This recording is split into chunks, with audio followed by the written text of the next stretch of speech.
My adjournment matter is for the Minister for Police.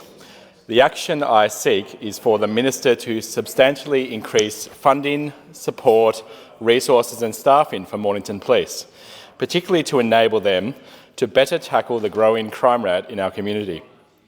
In December, it was reported that the Mornington Peninsula, including my electorate in Mornington, is one of the state's top 5 youth crime hotspots. The most recent data for last year states that there were 75 cars stolen, 45 aggravated burglaries, 26 serious assaults, and 10 incidents involving weapons or explosives.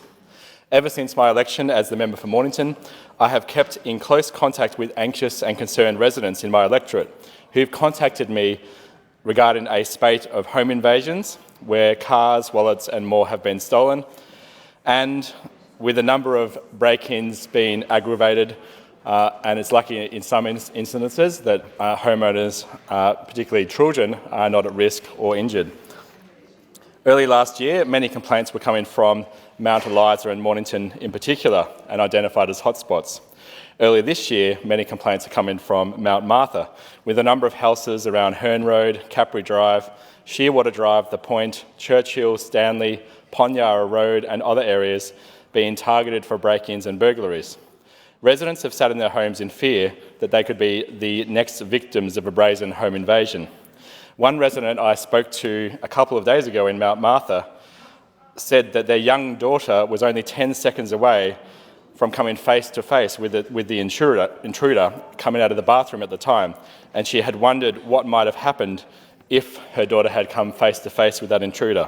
She also noted the need to strengthen laws, to strengthen enforcement, to strengthen the consequences for offenders, as well as talking about things like Neighbourhood Watch and the need for further action in that area, or indeed the need for private security where there is insufficient resources being given to local police.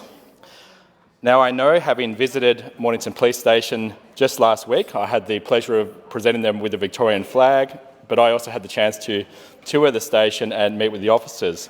I know that they are doing the best they can to tackle the increased crime rates. However, they need more resources, more funding and more staff. And I particularly note that Mornington Police Station had its hours reduced from 24 to 16 from Sunday to Wednesday last year under the state Labor government. While the Minister has publicly stated that an extra $600 million was included in the 2022-23 state budget for state policing efforts, this is all vague information and very little clarity has been provided on the state government's resourcing or lack thereof for Mornington Police. Thank you, Deputy Speaker.